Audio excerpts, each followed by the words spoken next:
দর্শক বন্ধুরা, আপনাদের সবাইকে নমস্কার। উদ্যোক্তা ফেসবুক পেজ ও ইউটিউব চ্যানেলে আপনাদের সবাইকে স্বাগতম। আজকে আমি আমার সব প্রজেক্টে চলে এসেছি। কারণটা হলো লতি হারভেস্ট করার সময় এসেছে।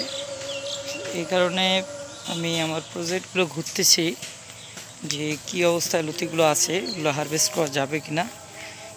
এর জন্য মূলত আজকে আমার এই প্রজেক্টগুলোতে আসা। তো আমি একাই আসলাম কেন, আপনাদেরও নিয়ে আসি, এজন্য আপনাদেরকে নিয়ে আসা। চলেন আমি আজকে আমাদের যে প্রজেক্টগুলো আছে এই প্রজেক্টগুলোতে লতির কোয়ালিটিগুলো দেখি, লতি কাটা যাবে কি না সব মিলে, এজন্য আপনাদের নিয়ে আসা। চলেন আমরা আজকের টোটাল প্রজেক্টটা ঘুরব। আমরা গত শুক্রবার এই জমি থেকে লতি হারভেস্ট করছি। আজকে শুক্রবার, আজকে দেখতেছেন প্রতিটা লতি অনেক বড় হয়ে গেছে। প্রত্যেকটা লতি হারভেস্টের উপযোগী। দেখবেন প্রতিটা লতি এরকম বড় হয়ে গেছে, প্রায় সবগুলোই এক হাতের উপরে হয়ে গেছে। এই কারণে আর রাখা যাচ্ছে না, যদিও মার্কেট ঈদের কারণে বাজার একটু ড্যামেজ যাচ্ছে আমাদের এখানে। সবার এখানে কী অবস্থা আপনাদের ওই দিকে একটু জানাবেন কমেন্ট করে।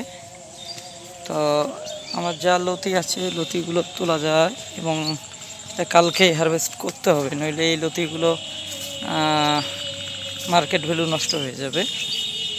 এই কারণে কালকে লতি তুলতে হবে। তো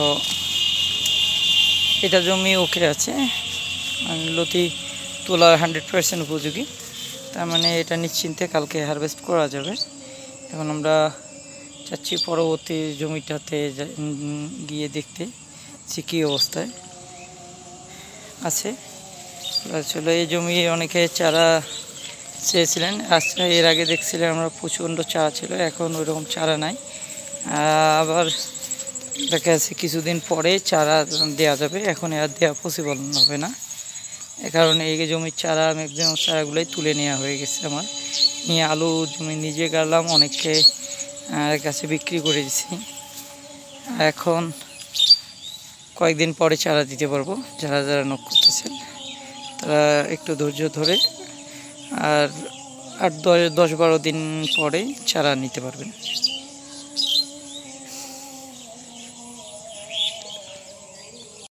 এবং আমি এই জমিটাতে আসলাম, নতুনটাতে দেখতেছি যে পুরোদমেই লতি বের হয়ে গেছে এবং এগুলো হারভেস্ট করার উপযুক্ত হয়ে গেছে। এই কারণে আমাকে চিন্তা করতে হচ্ছে কালকেই লতি হারভেস্ট করার। এই কারণে আমি লতি আশা করতেছি লতি আগামীকালকে হারভেস্ট করব। অনেকে হয়তো চিন্তা করবেন এত ছোট দেখতেছেন, এত ছোট গাছ, কিন্তু একটা করে লতির দূরত্ব, যে পরিমাণ লতি দেখতেছেন, এইরকম আমার নতুন এই খাটটাতে লতি দেখা গেছে। এই পরিমাণ লতি, প্রচুর পরিমাণ লতি এসছে। এই লতিগুলো এখন হারভেস্ট করতেই হবে আমাকে। এই কারণে আমি পুরো প্রজেক্টটা ঘুরতেছি যে কোথায় কী অবস্থায় লতি হারভেস্ট করা যায় কি না। এটার উপর ডিপেন্ড করে আমি এখন আগামীকাল লতি হারভেস্ট করার প্ল্যান করতেছি। এই যে আপনারা দেখতেছেন।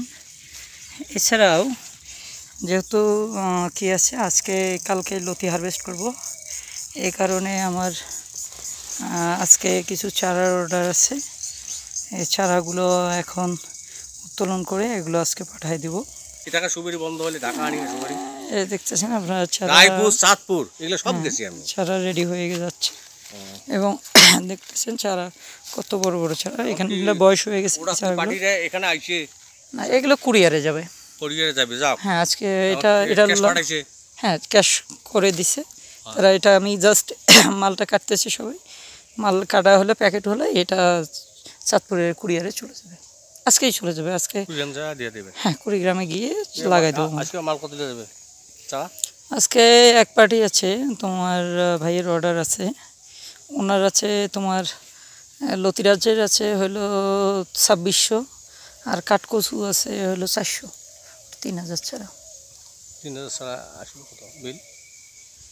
3000 চারা আপনার মনে করেন প্রায় ওখানে এটার তো দাম বেশি, এটাই প্রায় 5,000। আর 5,000 ওটা টাকা হাজার? না না, 5 টাকা 1,000 পিস? 2,000 টাকা হাজার। ও 2 টাকা পিস। হ্যাঁ, 2,600 2,500 দাম ধরা হয়েছে 5,000। আর ওখানে হলো 500 টাকা, এই 5,500 টাকা। তো 5,000 মালের মানে কয় হাজার মাল দেবে স্যার? চারা যাবে 3,000। 3,000 বিল এসে কত? 5,000 3,000 বিল এসে 5,000। আর বুকিং টুকিং কার? সব ওনার। কুরিয়ার খরচ ওনার যাবে। তাহলে দর্শক বন্ধুরা, যারা আমার চ্যানেলটিকে এখনও